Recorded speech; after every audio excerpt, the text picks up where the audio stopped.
All right, welcome back to this limited series podcast called Queer AuDHD BIPOC. I'm your host, TQ, a queer, trans, disabled, Chinese Singaporean AuDHDer and a student of this community. This podcast and our upcoming book is to help other queer, Black, brown, Indigenous, Asian, South Asian, Arab, people of color who are both autistic, ADHD, feel seen, less alone, and supported while living in multiple margins. Today, I'm very happy to be joined by the Supernova system. Could you please introduce yourself and your identities and pronouns? Yeah, so we're the Supernova system. We are a DID system and college student. We are actually blurry right now, but I will go ahead and introduce the alters that are most important, most relevant to the conversation. So we have Sunflower, that is a pseudonym for our main host. There's myself, Damon. I am a main protector in the Supernova system and a fictive from the Andromeda 6 visual novel. And there is also Hope, who is a fictive from the TV series. It's called Legacies. So yeah, that's like mostly us who are in the system. There's others as well that come out and will say hi, but generally speaking, it's the three of us for right now. And our pronouns are they, them, collectively. Could you also, for some context, could you share like your ethnicity, like how you identify in terms of like maybe queerness and disabilities? Yeah, so we are South Asian. We are an Indigenous Kashmiri. We are also indigenous to the Chitrali and Pashtun tribes in Pakistan. And we are from both Indian occupied Kashmir and Pakistan occupied Kashmir. So we have indigeneity to both sides. We are also gender fluid, bisexual, and ace-spec as a collective. It varies via alter, but that is generally the identities we hold in terms of queerness. We are deafblind, so we have asymmetrical bilateral hearing loss in both of our ears, and we are also low vision with a progressive ultra rare disease that is causing us to lose our vision. And those are kind of the identities we generally hold. We're also like non-binary, gender fluid, as I said, in terms of gender identity. Thank you for sharing all of that. So, would you like to share your journey towards understanding your autism, ADHD, and other forms of neurodivergence? Yeah, so we're not formally diagnosed with autism. We received the diagnoses of social pragmatic communication disorder and nonverbal learning disorder when we were 11. So that would have been, gosh, around like 2016. You know, at that time, those were the diagnoses we received in addition to severe combined type ADHD, which we actually had a previous informal diagnosis when we were 3 years old regarding ADHD. They were like, definitely, you know, an ADHDer, but they're too young to diagnose at 3 years old.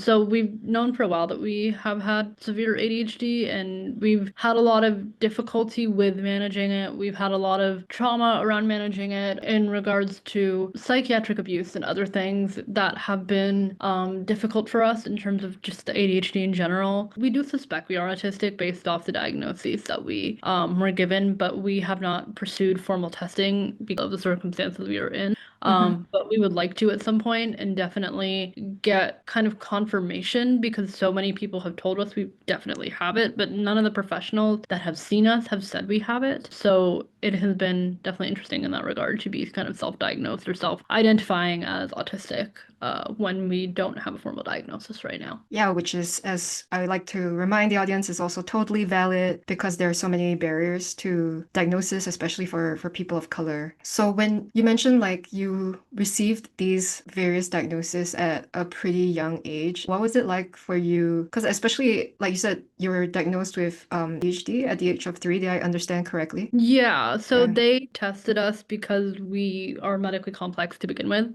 And so before I think we entered preschool, they were like, hey, they're showing signs of, you know, ADHD is pretty obvious, but we can't give a formal diagnosis because they're so young.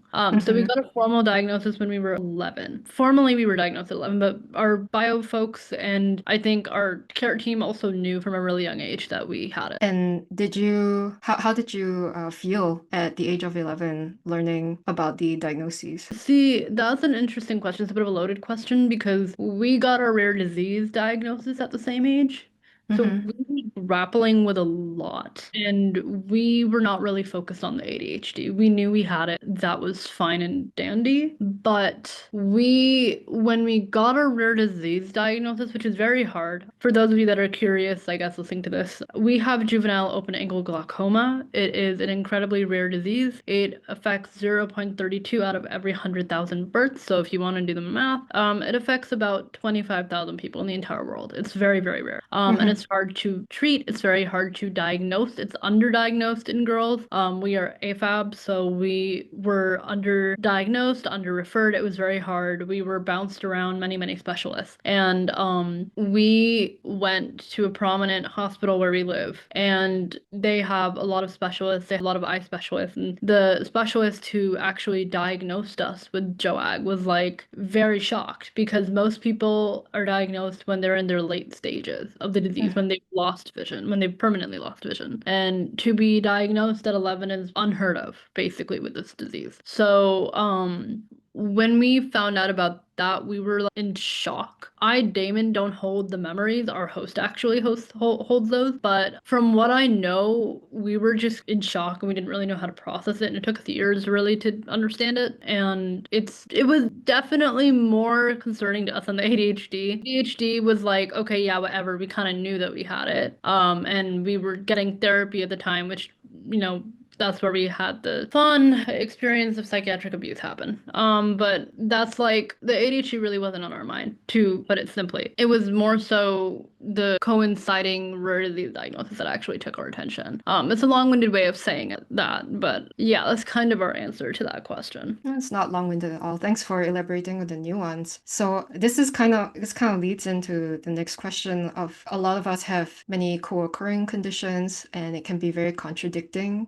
or confusing to be dealing with multiple forms of neurodivergence and chronic illness and disability. I was wondering if you could speak to that, like in terms of like neurodivergence, like with the ADHD and autism and DID and being deafblind. Yeah, I mean, I think it's interesting because we have DID. Our DID is also not formally diagnosed because of our circumstances, to the point of medical recognition. Like, we've had a therapist be like, yes, you do have it, but we do not have it on paper. We have not pursued formal testing. So I just want to put that out there. And the other thing is, like, with the intersectionality of multiple disabilities, being deafblind, being a DID system, it's been very interesting because we've had to adapt and navigate as our vision has gone away. Long COVID, it made our hearing worse. We originally had mild to moderate hearing loss in our left ear and severe to profound or moderately severe to profound in our right ear. Now we are at a point where our ears are almost bilateral, which is not good. Our left ear has been the functional ear for so long. And so being a system, kind of having to adapt to these physical changes, and then also our neurodivergencies with not liking change and things like that. It's been difficult. It's been a time. And I think, especially being a system, you kind of have to navigate, like, talk to the alters, talk to each other, and kind of figure out how you're going to navigate these things, because it takes a lot of brain cells to do that. On your Instagram, you've mentioned being like medium support needs. Is that something you're open to sharing what that's like? And again, this is not so much about like diagnostic labels, but because it's an experience that's under discussed in online autistic spaces, especially for BIPOC folks. Is that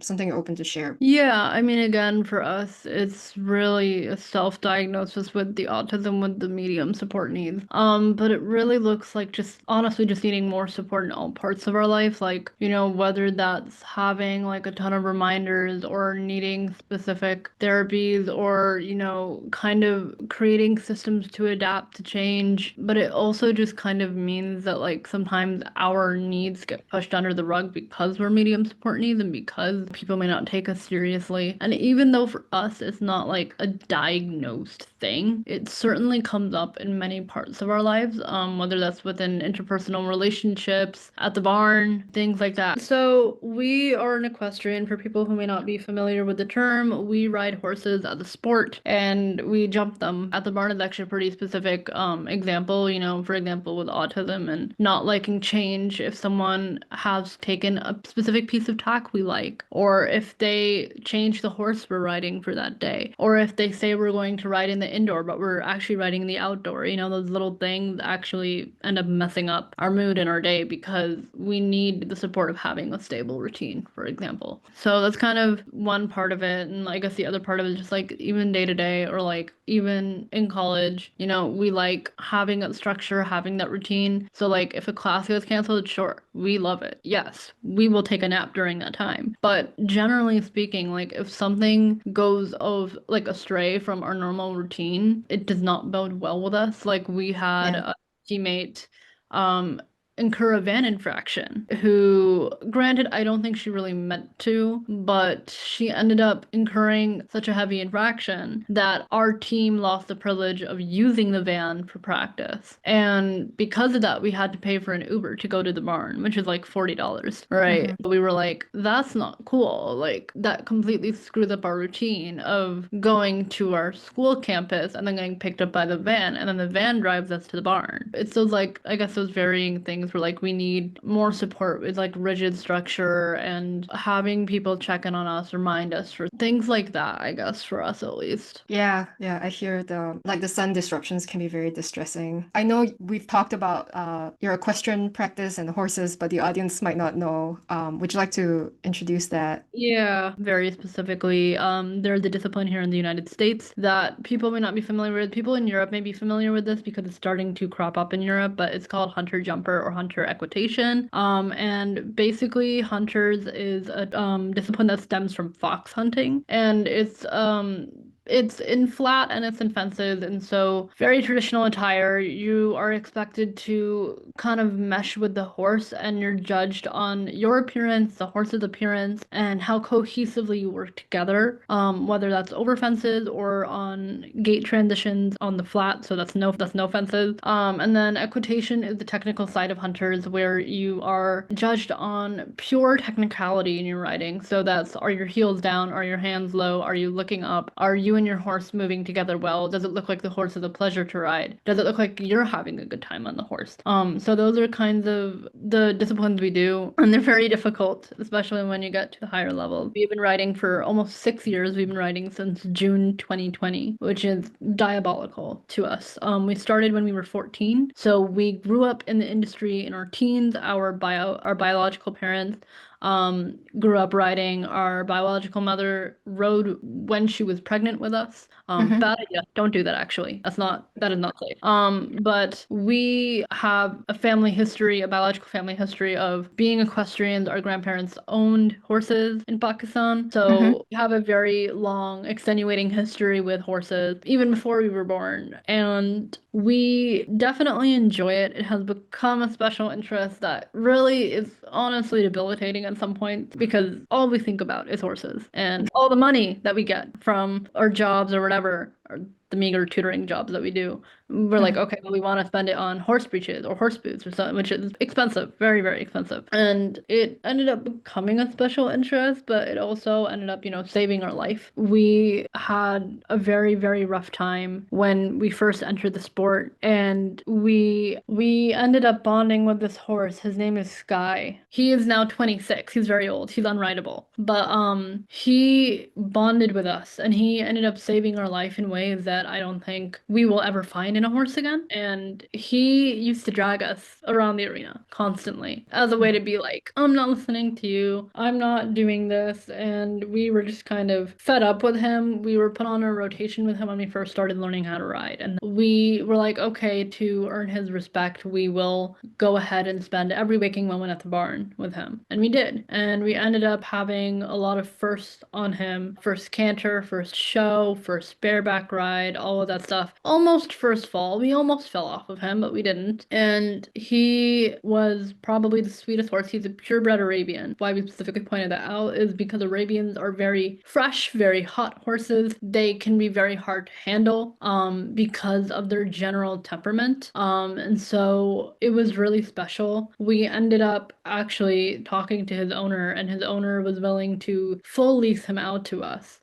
We ended up not being able to do that that because our grade dropped a singular point and our biological mother was like, no, you're not allowed to leave him. But it was really special, and we ended up getting kicked out of that barn because we're disabled. Most equestrian barns, due to the elitist nature of the industry, they don't like disabled equestrians. They don't like trying to teach disabled equestrians.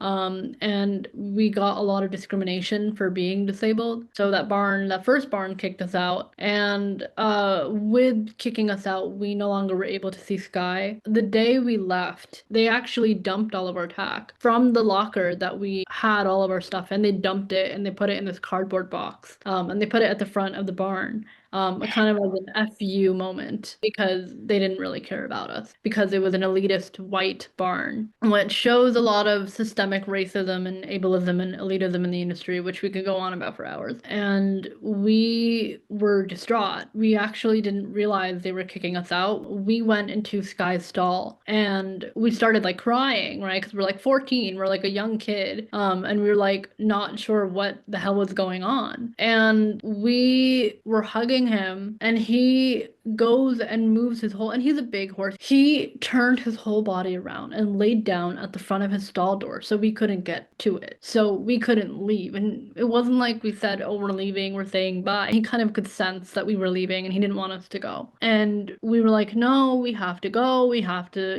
go pick up our stuff, whatever. He stands up and he presses his forehead to ours, and it was like something out of a movie. We still describe it like it's something out of a movie because you don't think this could ever happen, and it happened. And he just kind of looked at us, and his eyes, I could swear to you, he was looking in our soul. He's like so quiet and calm, and he could like tell what was going on. And that was the last time we saw him, and it's been over 5 years. And we haven't been able to get any other info. We messaged the owner of that barn and we're like, hey, can we come see him? Because eventually, he will pass. He is 26. He's very old. But for him, because he's already unrideable at 26, he is deteriorating. We were told that he stopped wanting to give lessons. He wouldn't let anyone else on him. And the owner kept saying that he would wait for us in his paddock, in his stall. And he wouldn't let anyone pet him the way we pet him. And we were like, we want to come back. But the barn owner kind of hates us. And she plays favorites. She's a white woman, I think, because he is starting to deteriorate so badly. She's like, fine, you can come see him before he passes. And it's just a really special thing. Sorry, we're like kind of going on a tangent. Oh no, please don't apologize. Like, this is your story.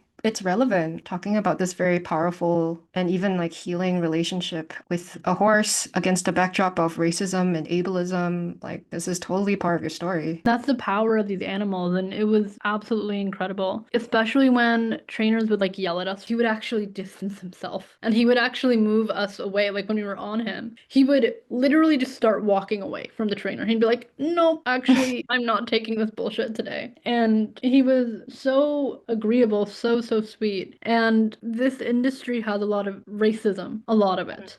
Yeah. We have been writing, like I said, for 6 years. We've shown on the state circuit, and we ended up getting top 10 in the state for the division we were showing in. And the ribbons are really cool, but like we kind of left on that note with that trainer, with that barn, because of the racism. There were 40 people in our classic class, and none of the riders were Asian or racialized. It was just us. And it was just a stark contrast. And you have us on this pony of the Americas and an Asian person with hearing aids in this sea of bay, which is brown, and black and gray ponies with white kids all on them. And Yeah. it's a pretty accurate representation of what it feels like to be in this industry and what it feels like to grow up in this industry. That is a biting experience, I will tell you. That does something. That changes your brain chemistry. It really does. We'd already gone through all those hormonal changes, but now we're dealing with the changes of being a teenager. And then these trainers telling us that we're never going to amount to anything, and that we're never going to get anywhere in the industry because we're South Asian, for example. And we have bounced around, I think, 7 barns in almost 6 years. So that's one barn for almost every year that we've been there. And so because of that, we were really like, we just kind of lost hope that someone would not be racist or ableist or generally bigoted, because the industry has so much bigotry. It's one of those things where like you kind of get a sense of what people think of you. And we went to this barn a little further away. We had a fall, two falls actually on this horse, Zeke, and we started having a panic attack. And the trainer starts screaming at us, which is a bad idea to begin with. And I, Damon, started coming in front. So we usually lock Sunflower in front for safety reasons, because you don't want to have a bajillion alters in front trying to control a horse. So I come in because I'm also one of the more experienced riders in the system. Most of us ride in the system. And so I'm like giving it out to this trainer. I'm like, fuck you. Don't start screaming at us just because we're terrified because you just fell off a horse. And they're like, well, you can't ride because, you're disabled and, because you're South Asian. This is like some bullshit. So we were just like, okay, whatever. And we actually ended up leaving that barn. We're now at a barn. I wish I could say the barn name because it is an amazing barn, and so many people who are racialized deserve to find people like our trainer who are incredible. Our trainer is Daisy herself. She is amazing. She is South Indian, and our barn is full of Black racialized kids, disabled kids. The secretary of the barn has POTS. Like, we have never met a barn where we're immediately welcomed. Immediately people want to talk to us. We've never had anything bad happen at this barn. This barn has been absolutely incredible. We've started riding there in September. When our trainer heard that our school team coach was not allowing us to show on the basis of disability, she brought it to our zone rep and was like, this is not cool. You need to let this rider show. And not only were we able to get our accommodations after 2 years of being on this team, 2 years that the coach didn't say a thing about it, even though she knew the rules, and that there are other riders in the zone in the region that have disabilities that have not had a problem. And we were so thrilled because this trainer went to bat for us and went above and beyond by contacting the IHSA on our behalf and getting these accommodations in place for us. And so I think a lot of it, especially for those of you guys who like ride or do other sports, navigating that bigotry, navigating the racism and the ableism and all the shit that comes with some of these industries, is finding your community and finding the people that will actually go to bat for you. And, we're going to the barn tomorrow. And so, we know that we have people who want to talk to us, who want to show up for us, who want to help us. I think that this is the first time in 6 years that we've found a barn that we can settle down at for the first time. And it is a really, really big deal. For any equestrians watching, I'm sure you guys will understand how absolutely wild this is. And, especially in the United States, Ocala and Wellington in Florida are two of the biggest equestrian hotspots or centers. And it's just white MAGA people, It is so bad. You look at the show videos, for example, and you look at the lineups. It's all white kids on these fancy ponies that cost 50 grand. And I wish I was joking. These people have not only boatloads of money, but they're bigoted too. And so it's this ridiculous power imbalance that you get, especially with trainers and barns. And being racialized and being disabled is a whole other beast. What's the biggest stereotypes you want to dispel, especially as a disabled racialized person, about equestrianism, for other disabled people of color out there who think that this is something that is not open to them? I certainly grew up thinking that. Like, I grew up obsessed with horses, but in Singapore, I couldn't have afforded it.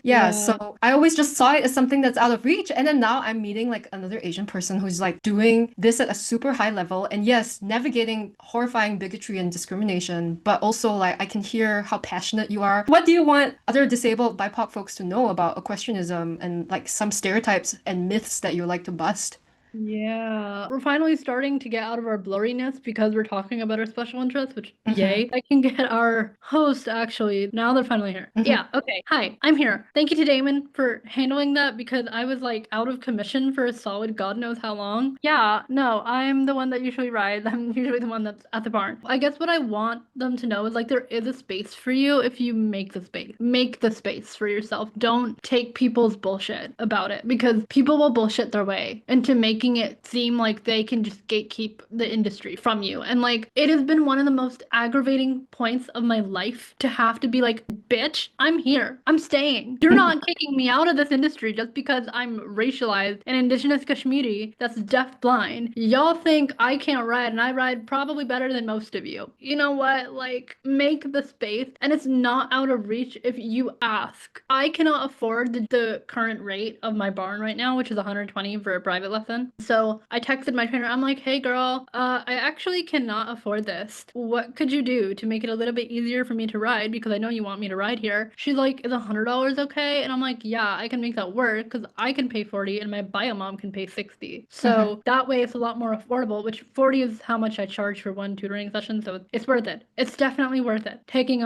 all that money and putting it to the barn. And so if you ask, is there space for me? There is one person out of the 10 that is going to say yes, there is, and the 9 people who are assholes, who are bigots, are going to say no. But if you keep pursuing it, you will find a barn, people, horses that are for you. And a lot of times, and I will warn y'all, for those of you guys who want to get into riding, some bigoted assholes will sometimes put you on horses that are too much horse for you. Do not let them bully you around, because I have dealt with this. My school team coach put me on a 17 three-hand horse, and he is massive. I am like, shit, I'm not gonna last on this horse because he's starting to prance. And I knew something was wrong. Damon's like, you need to get off before you get injured. He's like, you are not coming out of this practice safe if you do not get off. I'm like, okay, fine. I'll ask him. Like, this is why having a DID system sometimes is cool, because sometimes people will bully you into doing the right thing. And so I was like, okay. And I am like, hey, coach, I'm not comfortable being on a horse this big. She proceeds to mock me in front of my other teammates and laughs at me. And I'm like, oh, okay. You want to play this game? I will play it right back with you. And so I ended up reporting her to the IHSA. I'm like, hey, she did this. This is not safe. This is not cool. She's also a white woman, old white woman, and she is also my coach. So there's a huge power imbalance immediately. You're not going to use your seniority as a coach to bully me into an unsafe situation. Do not let people bully you the way my coach did. Those of you that are also wanting to do riding as racialized people or people of color, people will try and take advantage of you, especially in the US, especially if you happen to live in Florida, where all the MAGA people are, because they will be like, no, we don't want anyone who's of color showing in our ring. And, you know, they have this kind of sentiment that we're inherently inferior, especially if we're disabled or racialized. I have had to work my ass off to prove that I am a good enough rider to show, even though I have a show record in top 10 ribbons. And I'm like, this is kind of ridiculous that y'all have to be so bigoted. And bigotry is anywhere. Bigotry is really anywhere. But in the equestrian industry, it's really prominent. They really make it hard for racialized equestrians to even enter the industry.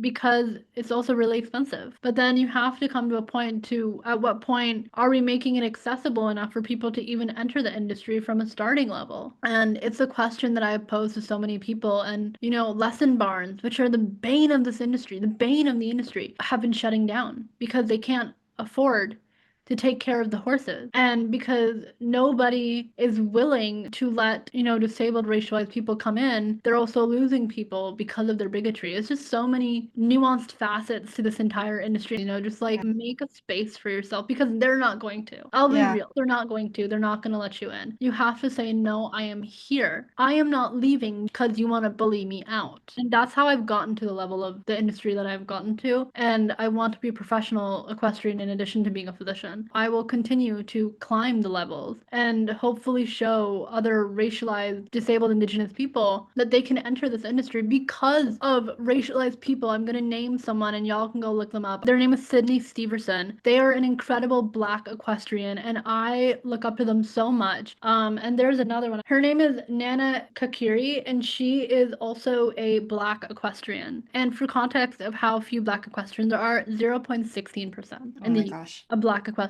And it's less for Asian and it's even less for disabled people. And so we, you know, and I encourage anyone who's even remotely horse interested. And even if you think you can't ride because you're disabled, you absolutely can. There's modified tack. There's incredible schoolmaster horses that will pack you around. There are trainers out there who will be more than happy to, and there are therapeutic barns that cater to disabled people specifically in regards Yeah. to riding. I'm curious, like, because when I picture the shows, especially like the horse riding shows, from an outsider's view, is like very high pressure. Like, how does that like interact with your neurodivergence? We really thrive, and I think it's because of the genes we got from our bio mom. She thrives under pressure, and so we unfortunately, whether we like it or not, we also thrive under pressure most of the time. Sometimes we crash out. But I would say prepare yourself, memorize your course. As soon as they release the course, please memorize it to the T, because a lot of times I've seen neurodivergent riders freak out because they don't know their course. And even as far as like loud sounds, because those shows get loud, those shows can get overstimulating. Take your headphones, take your fidgets, whatever you need, because those can be really helpful. But the pressure in of itself, take it as fuel. I use it as kind of rocket fuel, and I kind of do it. I function a lot on spite. And I'm like, okay, fight you guys, and I'm gonna win the class. And that's kind of how I got 8th overall, and out of 40 riders in my division, which was wild to me. But like one of the things is like making that pressure work for you, however you feel it would work for you, because a lot of riders also, melt into goop when they're on the horse and the judge is staring into their soul, and you're like, the judge is looking at me. What do I do? I'm like, smile at the judge. Pretend you're having a time of your life, even if you're dying on the inside. It's also just general ring etiquette. But like, smile at the judge. I like to sing my favorite song in the inner world when I'm writing if I'm freaking out, because that usually helps. And like making your neurodivergence adapt, and like adapt who you are and adapt kind of to that pressurizing, and because it is really, really pressurizing, especially when you're the only person who's racialized or disabled or indigenous, and you are representing your entire community being in that ring, but you also want to show that like you belong and that you are worthy of being there. And it really is about faking it till you make it, and also just being confident in who you are and being confident in your identity and your intersectionality of being racialized, disabled, indigenous, queer, what have you, and kind of saying, I am here and I'm going to show you guys that I belong here. Sometimes that can help too with the pressure, and just kind of taking it as I get to be here and I get to show you guys what it means to be part of my community, and how my community can actually show up in an industry that doesn't even let us in the first place. I know you advocate for JOAG and also for Kashmir. If you wanted to talk about that, or if you feel like you're out of time, just let me know. I have a little more time. Being an Indigenous Kashmiri and then also being in college is kind of a double whammy. I'm not thrilled about it. But one of the things is like people in Kashmir are being actively genocided. You may not know about it. You may not hear about it. But that's because the media is suppressing it. And Kashmir has been genocided almost as long as Palestine has. I think it's maybe a year or two's difference. You might have heard of the Pahalgam attack that happened back in like, I think May maybe. And, people were, inciting riots, and they were like, well, it's just a Hindu Muslim. And a lot of Hindutva propaganda, which is not great. And as someone who's from both sides of the occupied Kashmir, IOK and POK, it is really difficult to see my culture be erased, my people get erased, my traditions, my language. My paternal grandmother, my dadi, she has, said that she used to be fluent in Kashmiri, and now she doesn't have a lot of memory of the language. I mean, she's 80 something, and the language should not die with her. I'm trying to learn it. Between learning Braille and Kashmiri, that's been a time because I have to learn Braille with my vision going away. But it's one of those things where like you need to keep your eyes on Kashmir, and you need to understand that if the world looks away from the countries that are being genocided, we will cease to exist as a culture, as a people. And I've had discussions with my partner system, having those really intense conversations of, do I have to carry my bloodline? Do I have to carry what's left of my people? Because my people are being erased, because people don't like indigeneity, because it hurts their understanding of the world, because their understanding of the world has been through colonization. Yeah. And in Kashmir, all the signs in Kashmiri are being taken down and being written in Hindi or Urdu. And I speak Urdu. I speak it pretty fluently because I'm from Pakistan, and my grandparents were very prominent in the Pakistani government in the partition because of my history with my grandfather being one of the partition leaders, and then also being indigenous. difficult. And I want to say, to the people, just like keep your eyes on Kashmir, keep informing yourselves of what's happening. Recently, a father had to set himself alight because he couldn't see his son. And they call Kashmir the most heavily militarized place in the world for very good reason, because it's under genocide and because they don't want the world to see that we are going away. And it's up to us, it's up to those of us that are Indigenous to keep it going and to keep people aware. Obviously, yes, free all oppressed people, free Palestine and free Kashmir. But if you call for a free Palestine, know that you call for a free Kashmir as well. It's not a pick and choose who gets oppressed and who gets liberated. And, with just the indigeneity, just like check on people whose cultures are being obliterated, and check on people whose cultures and peoples are being genocided, because it is really difficult for a lot of us to be going through this and seeing this in real time. And as a college student, I damn near failed my finals, seeing what was happening back in May. And even now, it's really difficult to be dealing with. I'm in my early 20s. Why should I have to deal with seeing my people be genocided? Why is that part of my reality as someone who is Indigenous? What in my culture is so bad that it needs to be exterminated from this world? So, keep yourselves informed, keep yourselves aware of what propaganda is out there. I'm And definitely gonna add a link to the posts you've made in the show notes. So anyone listening, please educate yourself, and also thank you for sharing from your heart this truth that's so important. Thank you for staying on for a few more minutes to talk about it. I know it's very painful to talk about, so thank you. I am always going to talk about Kashmir, and even though my biological parents don't really care, but I think it's because of the cognitive dissonance, I will continue to speak about it. And as for JOAG, for those of you that are interested in learning about it, there is a Children's Glaucoma Foundation here in the US, and there is also many general websites like the American Association for Ophthalmology. There's very little because there's such little data. If you see an article in PubMed with patient zero, that is me, because they did a case study on me because I am the only one with enough data for the research. So if you see that, that's me. And so if you want to learn about JOAG, we have a post on JOAG. If any of you guys are interested in biomedical research or scientific research and you want to learn about JOAG or learn about the research I have specifically done, please reach out to us. I am more than happy to collaborate because there is no cure for JOAG.